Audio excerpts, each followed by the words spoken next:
Here we go again. Hello everyone, welcome. It's a beautiful crowd tonight and there's a lot of famous people and I'm truly honored to have you here tonight with us. And tonight's guest, my first guest, is a super famous fashion influencer, stylist, and international fashion globetrotter. His name is Declan Chan. Put your hands together for Declan Chan. Hello. Welcome, Declan. Hello. Hi, Gordon. How are you? Good. You know, before I invited you, you know, a lot of my staff who works for Dragon Eye, who happens to be a lot of my gay staff. We have a lot of gay staff in here. And they were so excited because they are your biggest fan. And they've been following you for a long time. And when you just got back, and I came into Dragon Eye one night and they were all over me. They was basically molesting me. I walked into Dragon Eye and I had all these hands and whatever all over my body, which I don't really mind because I'm not homosexual. It's quite welcoming for them because I know they actually enjoyed it. And the first thing they asked about me while touching me, #MeToo, which I didn't report to anybody, authorities, is really to get you on my show. And I'm very, very happy that you made it to my show. Thank you for having me. And on behalf of all my staff from from Dragon Eye, we welcome you. Now, Declan is one of the top influencer, stylist, fashion blogger, producer, magazine writer, editors. Now, there are nobody else who are on the same league as him. Is that true? That's not true. No, I'm sure there's a lot of budding KOLs in Hong Kong who would love to do what you are actually doing. And I know it probably takes a long time, and you know it's not easy to be an Asian and then to make it on that level. So first of all, I'd like to congratulate Declan for representing Asia and Hong Kong for all of us in the fashion industry, and of course I would like to ask you on behalf of a lot of curious people, where do you start? I actually started working in a fashion magazine. I mean, the office was just across the road. Yeah. And do you want to name the magazine? It's West East Magazine. Oh yeah. So the office was just across the road. Yeah. And I believe a lot of people doing what I do started working from at a magazine, and then you just go from there. West East Magazine been going for a long time, and it's one of the best fashion magazine. Yeah. I mean, how long ago? Oh wow, I'll expose my age if I tell you how long. It's okay, they all know my age already. So, but it is a true respect to pay homage to you because you know, of course, right now during COVID and we can't travel, you are still one of the hardcore fashion editor, you name it, fashion a blogger, KOL, influencer, to really go out of your way to attend all the fashion shows despite what's happening in the world, in the fashion industry, especially in Europe, and being fashion industry as well as, you know, there's a lot of Asian hate around, misconception around the world that you travel in. It is quite hard. Yeah, it's just hard for the travel part, but like the rest, once you're there, it's fine. But you never get in any trouble from the local people or giving you trouble, the small-minded people, you know? I think the most of it happened in America, and I've only been to America once, Right. since COVID happened. LA or New York? LA. I Right. went to LA. Yeah. And I mean, like, yeah. LA. I think, I hope it will not happen again. I mean, it was the thing for a period of time. Yeah. But also, like, when you are in the fashion scene, you're sort of protected By all the in a surrounding. way. Yeah. Like you're in like a bubble. Yeah. Yeah. Which country would you say that you felt most comfortable besides Hong Kong? Does that make you feel so special? I would say maybe like London. It was quite comfortable to be there. Yeah. Because there's a lot of Chinese people. Mm-hmm. I pretty much feel like home. And Of course, New York, I think. yeah, and then the rest is like more or less the same. I mean, I wouldn't say there's much change Right. outside of because yeah. I think that also sometimes the news make it look worse than it is. Yeah. Yeah. That's what news is for. But you never really experienced it on first hand. Of course, you're not the typical Chinese, from Chinatown walking down the street dressed up in the latest fashion, collection. We're talking obviously about Fashion Week is different. You're surrounded by your close friends. All the paparazzi knows you already. And actually, I'm really, really surprised, I have to say. If you look and Google Declan Chan, DECLANCHAN, I swear to you, you will find so many pictures of Declan Chan actually on the web. And that's pretty remarkable. Yeah. Thank you. But don't tell Tina Lung. Now, everybody knows you as a very good friend of Brian Boyd as well. And Brian and you gone back a long way. I love Brian, and you two get along in a very special relationship. Do you want to talk about it? How you guys met and how you guys became friends and so forth? We actually met in Hong Kong.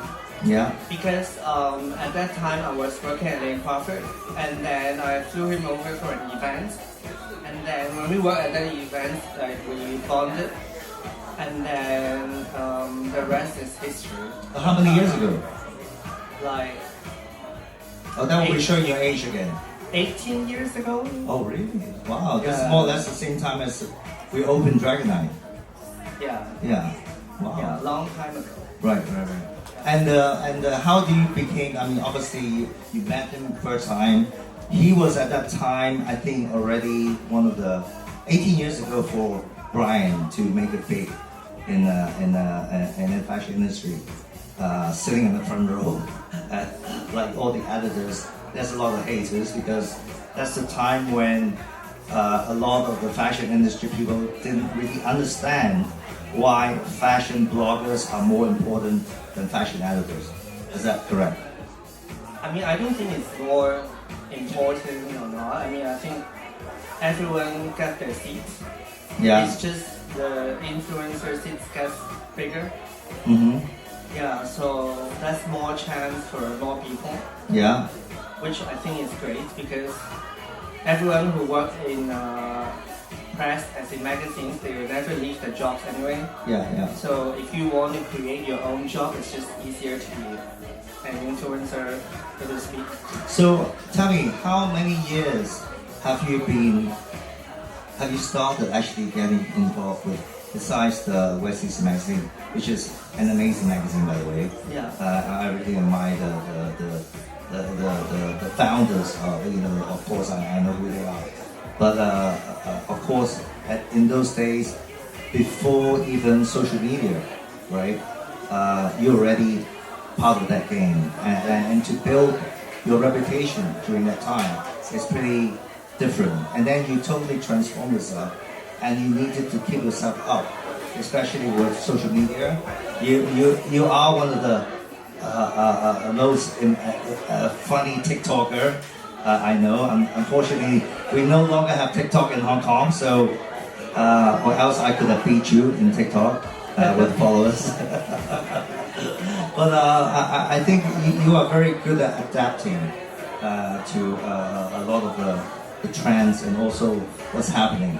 Because everybody knows whether you, Brian Boyd, or anybody else out there, you need to go with the trend. You need to adapt to a different model. You can't just keep on using Instagram as a two-dimensional tool to sell.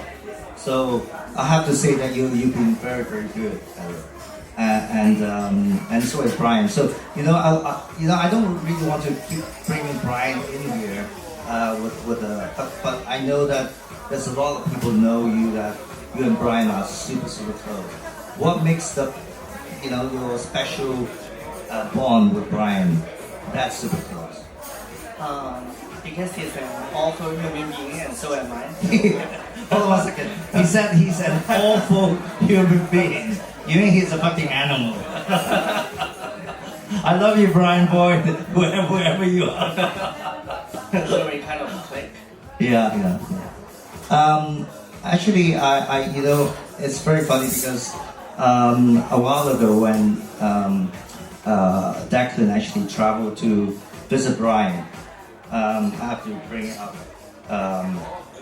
And you were actually in his hometown having holiday, correct? Yeah. Okay, so that will be 1 second. Okay, I think if you have a phone, you go to Declan Chan, and I will show you what we're talking about. If you go to Declan 6am, I'm gonna tell you what we are about to see. What are you showing? Because this is a video that I found it super, super interesting. Hold on 1 second. It was basically Brian and Declan. Was it in a donut shop or in a? What is that? Huh? What is that? It was a fried donut in the shape of a penis, and they were both sucking on this dough that was specially made in the mold of a male genital. And as a normal human being, I found it super funny, and I commented. You guys are hilarious. We were in London. Oh, is that in London? Yeah, we were in London. We just finished a show. Did you just delete the? No, I didn't delete it. Is it still there? It's still there. Where is it? It's somewhere. Yeah. Oh, you have it? Okay. So I think we're getting a lot of girls excited too, because not just me as a person, although I'm called Auntie G, I was very, very excited. And the first thing I remember, I texting Declan, I said, "Do you think where can we get that for a party in Hong Kong?" It's actually a franchise that they have in London. I think it's from Hong Kong. Actually, the owner. Yeah, it's a donut. It's a waffle. Oh, it's a waffle. Yeah. So it's hard with dough and sugar. Yeah, just like any waffle. And in the shape of a genital. Right? Yeah. So we just finished a show and we were on the way to a party. Right. And then he saw that, and then he was like, "Let's go and make content." I was like, Was that the first time you've been there? Yeah. Together? Yeah. So who actually found this place? He found that place. Because I was on my phone, I wasn't looking. Yeah. Like, oh, there's What's that place called? Sorry? What's the place called? I forgot. Yeah. But it's in Chinatown. I wish I could bring it to Hong Kong, because Yeah, I know. I think if I have that franchise in Hong Kong, I'm gonna get a lot of girls in my club. Yeah. For sure. And boys as well. Yeah. Yeah. She has a pop up. Everything will pop up.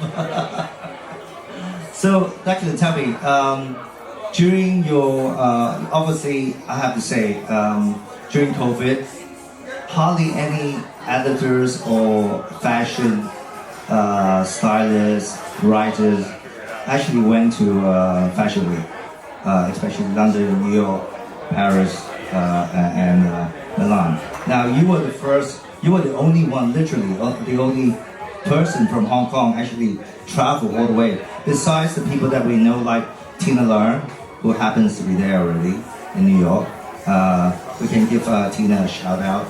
Yeah. Are you good friend of Tina? Yeah. Are you going to say she's a good bitch? Okay, let's not talk about Tina. Yeah. Hi, Tina.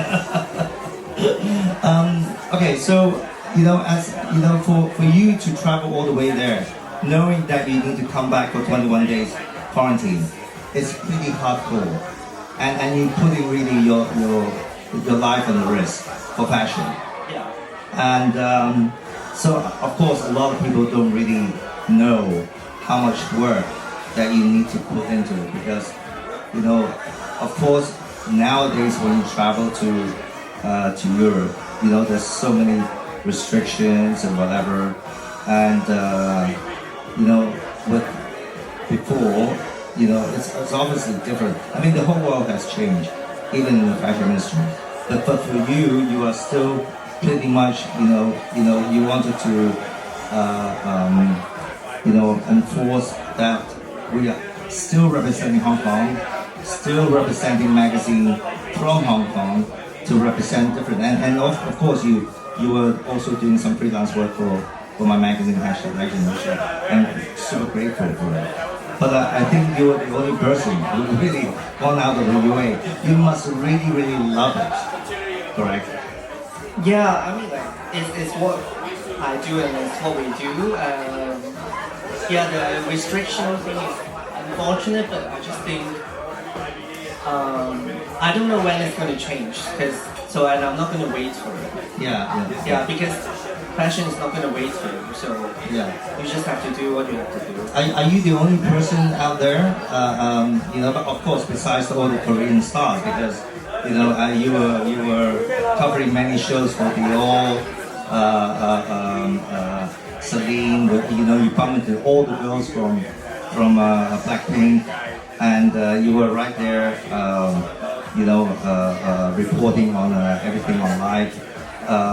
Of course, it's for the Koreans it's different because after you get to Fascination, and if you're from Korea, everybody can go in and out without coming back for Fascination. I mean, for any quarantine. But you, every time you come back, you have to go through either 14 or 21 days quarantine. Yeah. So, how do you pack? Because every day you are wearing something totally different. And of course I know how hard it is to do the whole circuit of the fashion week.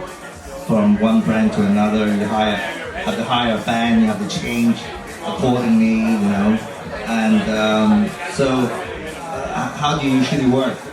Do you work with a whole bunch of other KOLs together and influencers? No, I do everything by myself. Yeah, and then I usually every city I go to different showrooms and the brands send me stuff. So sometimes I don't even use any clothes in my suitcase. Right. In fact, most of the time I only wear my own shoes and underwear and t-shirts and the clothes really. What brand of underwear do they sponsor you? No. I don't need sponsor for underwear. You can tell us, it's Monday night. That's why it's called Gossip Monday.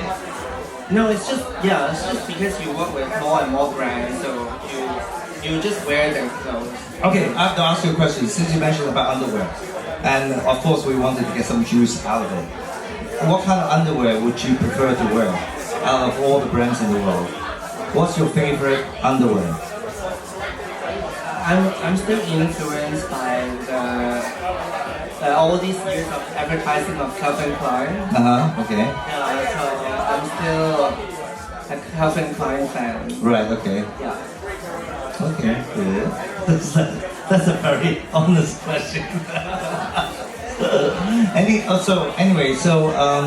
What's next for you? I know you back here. A lot of people are very excited that you're healthy. You got back to Hong Kong in one piece, and is there anything you want to shout out to Brian or anybody else? Because I know recently that you actually posted something for Brian, It's like I couldn't actually quite work out what it actually means. Is it a bad thing or a good thing? Oh no, it was just a thank you for his birthday message. Yeah. Yeah. But you two are such a good friend. I mean, I love to see you both. And you guys make such a great entertain. You know, it's a great entertainment. If I have money, I would invest a live reality show on both of you. It'll be fun. Yeah. How much money do you want? So tell me, I mean, I know you're a bit stiff right now. I think you're still kind of like gauging, oh shit, what Gordon's going to say to me next. Yeah, I need a glass of wine. Give me a glass of wine, please, for Declan. Hurry up! Are there any questions for Declan? Because, you know, it's very hard for me to beg him to come out on a Monday night to talk about fashion. And I've been trying to book him for the past 2 or 3 weeks. And I'm so happy that you made it. Yes, right away. Yeah. it was me who couldn't decide, oh, shall I do a show or not? Anyway, anything else you wanted to promote for yourself? I'm happy to...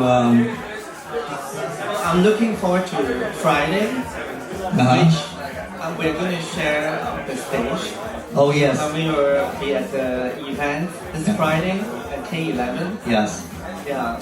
Okay, for people who don't really know what's happening this Friday, it's actually K11 this year, which is organized by Adrian Chang, along with the ex-French Vogue editor, Corinne, to actually create a new haute couture collection, which will be open to limited of VIPs and guests. I think they're going to sell a ticket. So it will be an exhibition with haute couture looks created by Corinne. There will be an exhibition. Yeah. On Friday night, there will be like a red carpet event, which both you and I are going to interview the people that are coming. So basically, Declan and I, we're going to compete with each other because we were both invited for separate reasons to be on Fashion Police. Yeah. Yeah. So I don't think that I can even compete with Declan with his knowledge in haute couture. But actually, you know what? There's a reason why I'm wearing Fendi tonight. Because when he was away, I remember he dressed up in drag. And he was wearing super sexy high heel shoes. And I said, Declan, that's really, really hot. And he was really shocked that I would actually appreciate this. What was it? Huh? What was it? I can't remember. It was like a metallic thing. And he was really shocked that I really understand about fashion. And Balenciaga. yes, and he was the first time who he had no idea where I've been or before. And I told him that I used to be studying fashion in London. I used to work for such and such people. And I said, you know what? I used to go to all the gay club, and I also dressed up in drag as a dare. He could not believe me, and he asked me, seriously, you are a drag queen? So tonight, actually, funny enough, I told him that I won many awards being dressed up as a drag queen before, and I have something to prove to him because you need to show the picture. A long time ago, when Fendi actually did a Halloween party in Hong Kong, way before the current people who's in charge of Fendi, I dressed up as a drag queen in see-through netting, wearing a bra, bob hair, full makeup, little all over my body, and a skirt and high heels. And I was walking around in the whole of La Réforme. You need to show people. And this is a picture. In the middle, that's me. Oh my God, I've never seen that. And you have no idea. I actually won the freaking award from Fendi and Philip Picot on Halloween, being the best dressed person the scariest person in drag queen in Hong Kong. So there you go. Why, you want to keep it? Recognize you. I'm glad you didn't recognize it. Is it the right size, the bra? I know I'm a bit on the small side. Yeah, but that's why we have intimacy meeting in the house tonight. And that's why they never really invited me to any of the events, because after sharing this photo to intimacy, they probably banned me from all the events forever. But thank you, Declan. Thank you for all the insight on fashion. Thank you for representing Hong Kong and Asia to be one of our fashion icons. Thank you. Thank you, everyone. Thank you. Now you can go back and have some more drinks.